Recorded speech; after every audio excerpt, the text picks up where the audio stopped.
Beri nama pedang ini Naga Puspa. Selamatkan dia. Jangan sampai jatuh ke tangan pendekar berwatak jahat.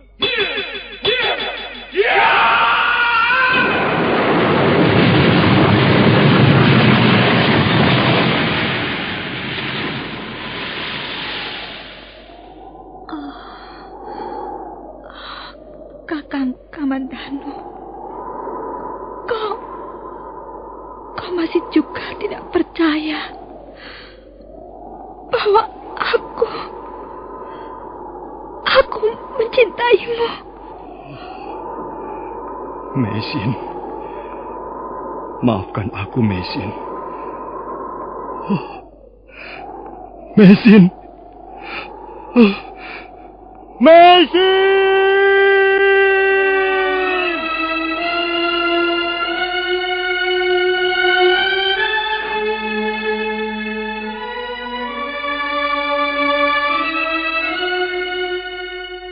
Tutur Tinula.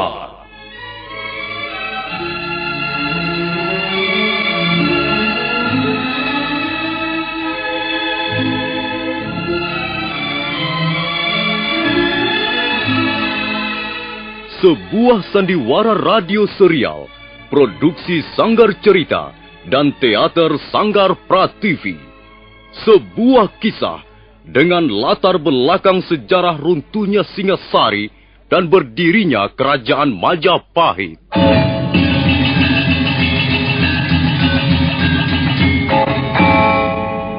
Sandiwara ini didukung oleh pemain-pemain radio yang sudah ternama. Ferry Fadli, Ivone Rose, dan Eli Ermawati.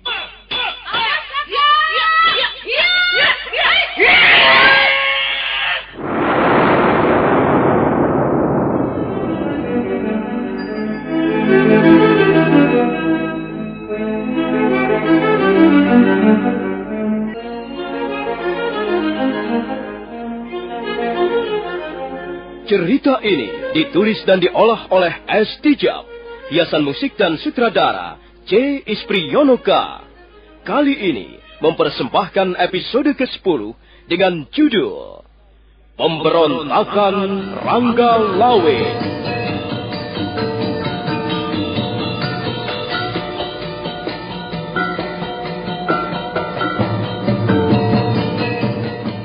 Dalam seri ke-272 ini didukung oleh para pemain Haris Tiono sebagai Dias Sangkramawijaya, Beni Indrahadi sebagai Sipi, Edi Johan sebagai Ike Mese, Mogan sebagai Kausing, Mas Sono sebagai Arya Wiraraja, Nusri Nurdin sebagai Lembu Sora, Idris Apandi sebagai Ramapati, Kasdu Dewa sebagai Rapodang, Rusli sebagai Rangga Lawe, Wenda Lubis sebagai Kebo Anabrang, Edos sebagai prajurit Tartar, dan Asdi Suhastra pembawa cerita. Selamat menikmati.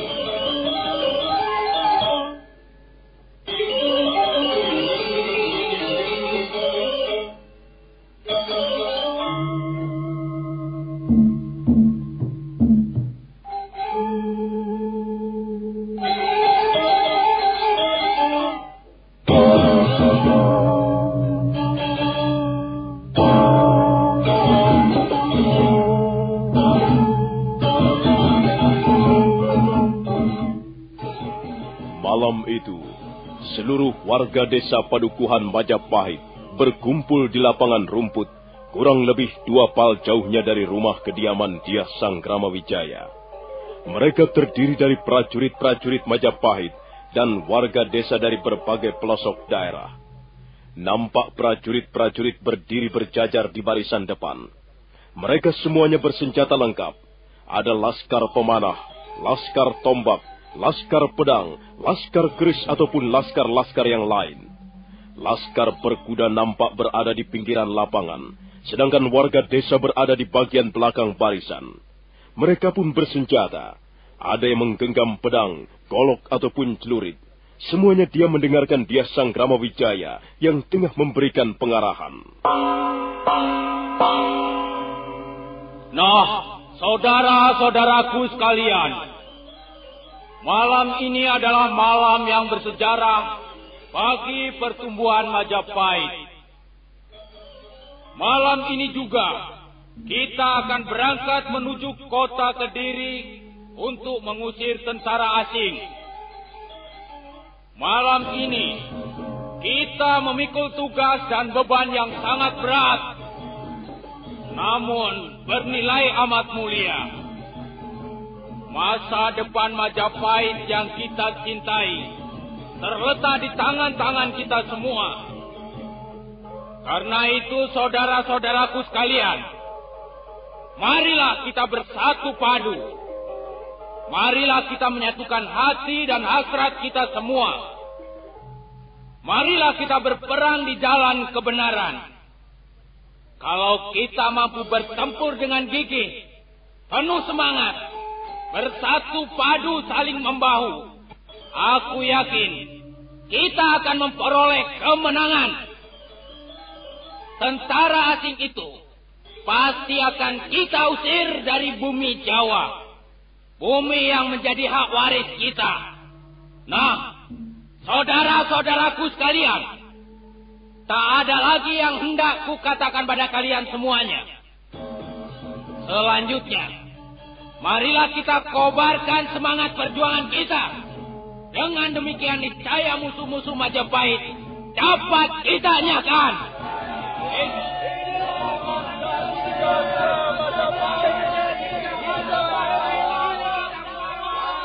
Hidup Gusti Sanggrama Wijaya.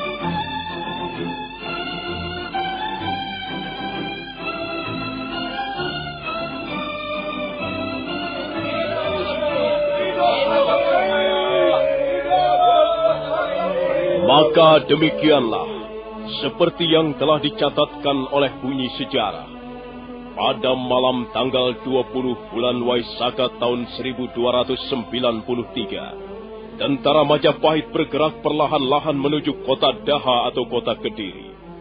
Mereka bergerak secara diam-diam. Mereka bergerak menyusuri hutan tarik, kemudian berjalan di sepanjang tepian anak sungai Brantas. Jumlah mereka seluruhnya hampir mencapai 7.000 orang.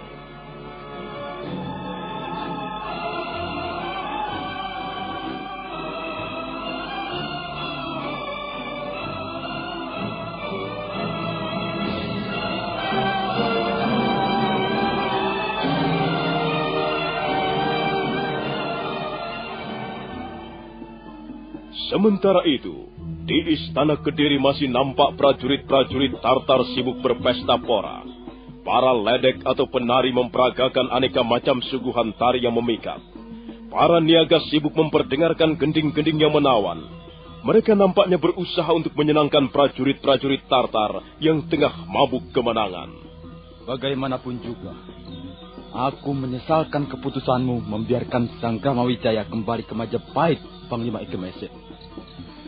Ya, seharusnya Panglima tidak begitu saja mempercayai mereka. Iya, aku pun menyesali keputusan itu, Panglima Sipi.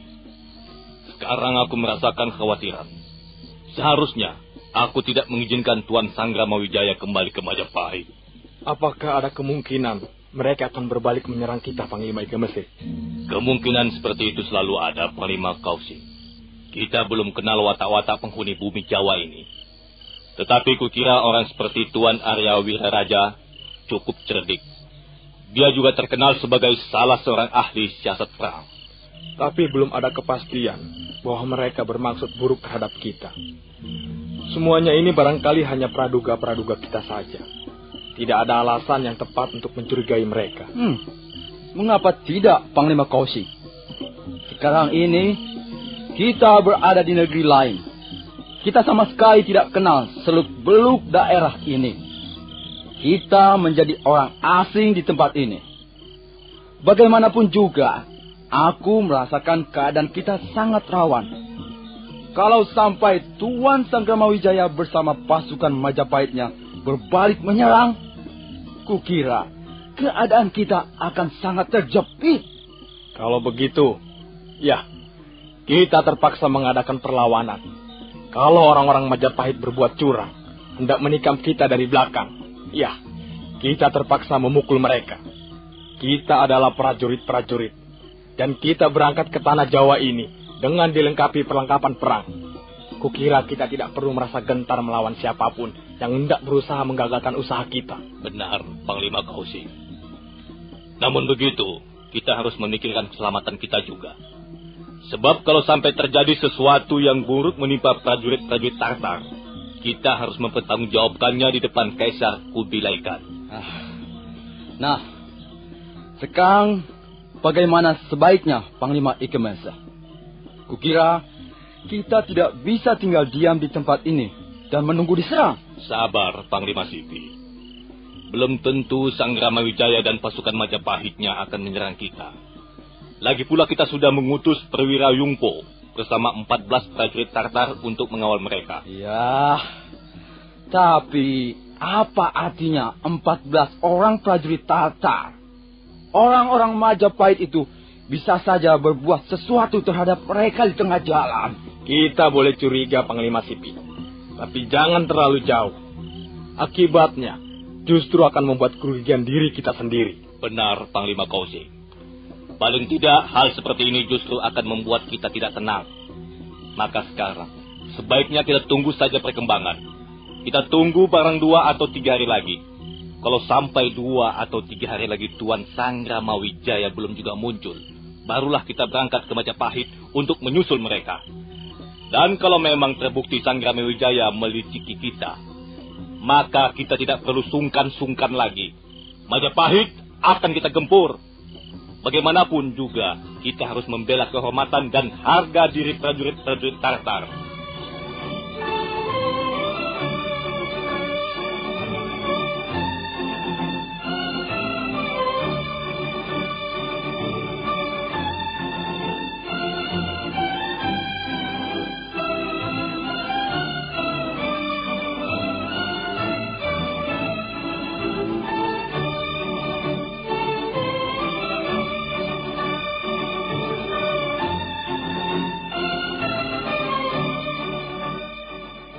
Sementara itu, pasukan Majapahit terus bergerak menuju kota Daha. Mereka istirahat sejenak di pinggiran sungai Brantas. Cahaya sang surya mulai nampak lemah. Sinarnya membiaskan warna kemerah-merahan di atas awan. Kita sudah cukup lama istirahat di sini, Tuan Wiraraja. Ya, agaknya kita masih harus istirahat sejenak, Gusti. Kita tunggu sampai malam tiba. Mereka nampaknya sudah mulai gelisah, Kakang Wiraraja. Mereka sudah tidak sabar lagi untuk meneruskan perjalanan ke kota Kediri. Mereka harus bersabar, Adi Lembusuro. Kalian harus bisa menyabarkan hati mereka. Untuk memperoleh kemenangan di dalam perang, kita harus bisa menahan hawa nafsu. Kita harus mampu mengendalikan diri, kemudian berpikir dengan sehat. Janganlah kita sampai terpancing untuk berbuat sembrono. Hal itu bisa mengakibatkan kegagalan. Jadi kita harus menunggu di sini sampai malam tiba, Tuan Wiraraja. Iya, Gusti. Kita tunggu saja di sini sampai matahari tenggelam nanti. Begitu hari mulai gelap, barulah kita melanjutkan perjalanan.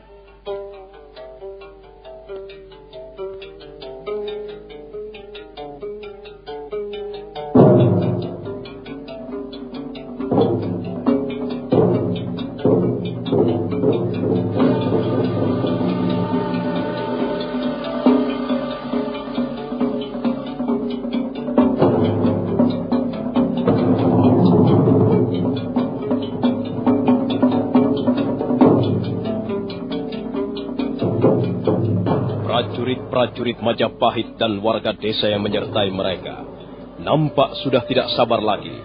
Mereka menunggu dengan gelisah. Ada yang duduk di bawah pohon, ada yang duduk di balik bongkahan batu, dan ada yang bergerombol di sepanjang tebing sungai. Rangga Lawe, Lembu Sora, Kebo Anabrang, Gajah Biru, Reklian Demung dan Rapodang terus-menerus mengawasi tingkah laku mereka. Sementara itu sinar matahari sudah semakin lemah. Bola dunia yang memancar dari pagi hari itu semakin hari semakin memudar cahayanya. Dan tak lama kemudian, bola itu pun menggelinding jatuh ke mulut Cakrawala. Maka begitu hari mulai gelap, pasukan Majapahit kembali bergerak meneruskan perjalanan. Mereka mulai menyeberangi Sungai Brantas.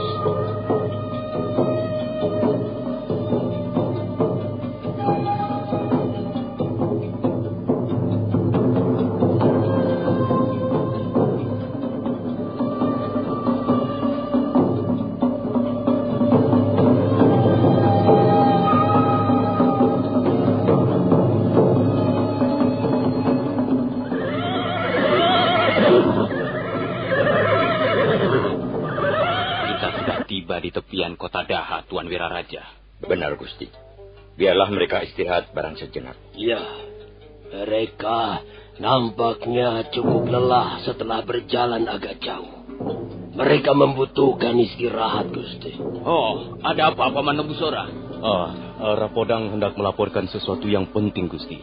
Ayo, Rapodang, cepat laporkan. Apa yang hendak kau laporkan, Rapodang? Beberapa orang telik sandi yang sudah berjalan mendahului kita melaporkan bahwa prajurit-prajurit Tartar masih dalam keadaan lengah, Gusti. Mereka masih sibuk berpesta pora di Balai Paseban Agung Istana Kediri. Oh, iya.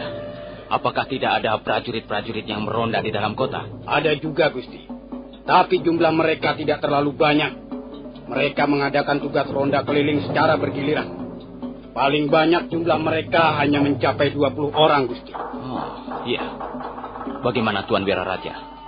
Apakah kita bisa bergerak sekarang? Sekali lagi hamba ingin menekankan bahwa perang ini adalah perang malam, Gusti. Perang gerilya, bukan perang terbuka. Jadi kita lebih menitik beratkan pada usaha-usaha pembokongan, pendadakan, ataupun penyergapan. Sebab jika kita terlibat dalam perang terbuka, hamba khawatir prajurit-prajurit kita akan kesulitan menghadapi prajurit-prajurit Tartar yang terkenal tangguh dan berani, Gusti. Oh, baiklah. Lalu bagaimana dengan rencana Tuan tentang 2 orang putri boyongan itu, Tuan? Hamba kira sekarang ini sudah saatnya untuk disiapkan sebuah tandu. 8 orang akan mendukung tandu itu memasuki pintu gerbang bagian depan. Adi Lembu Soro dan Ronggolawe yang menyamar sebagai putri boyongan duduk di dalam tandu. Sementara 200 orang prajurit mengawal mereka di belakang. Bagaimana Lembu Soro?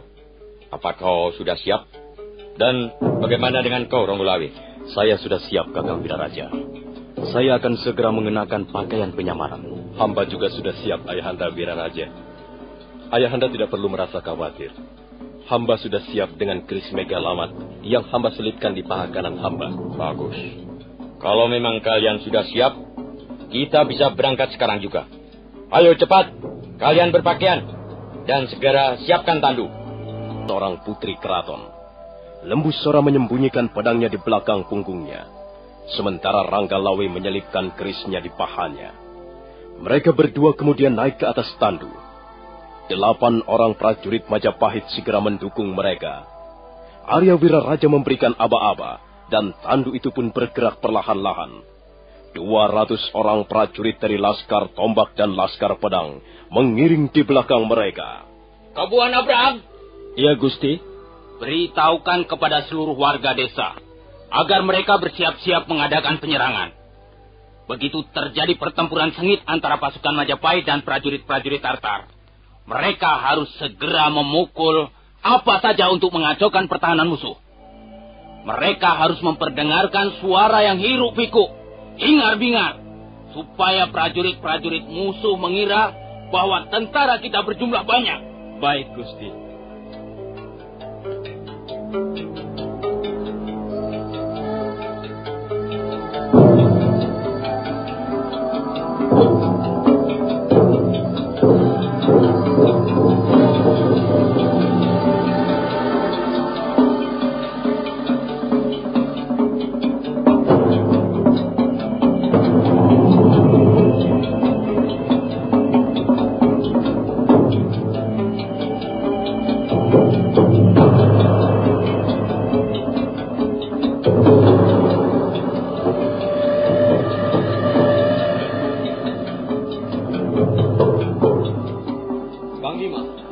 Panglima Sipi.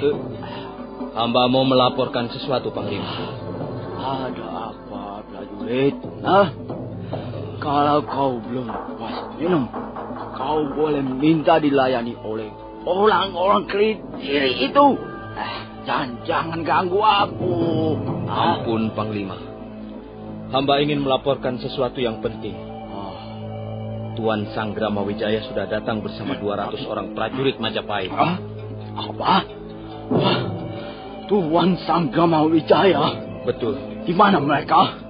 Mereka menunggu di dekat pintu gerbang bagian depan, Panglima.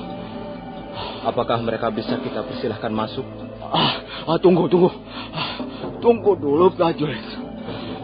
Biar aku yang akan menemui mereka.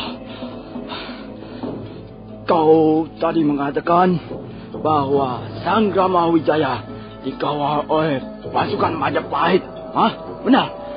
Apakah mereka berjumlah cukup banyak? Tidak, Panglima. Mereka kurang lebih berjumlah hanya 200 orang. Ya, bagus. Ayo, antarkan aku ke sana, prajurit.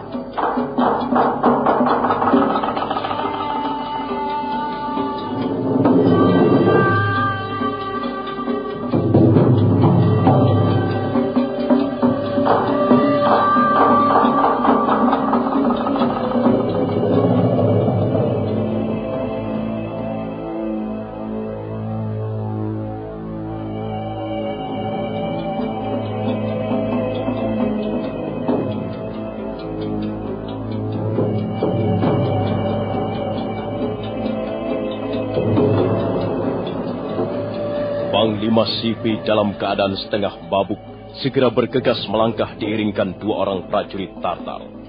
Panglima perang kerajaan Mongolia itu terus berjalan meninggalkan Balai Paseban Agung Istana Kediri. Dan tak lama kemudian dia sudah tiba di depan pintu gerbang depan Istana Kediri. Panglima Sipi segera melompat turun dari atas punggung kuda. Dia Sanggrama Wijaya nampak berjalan perlahan mendekatinya.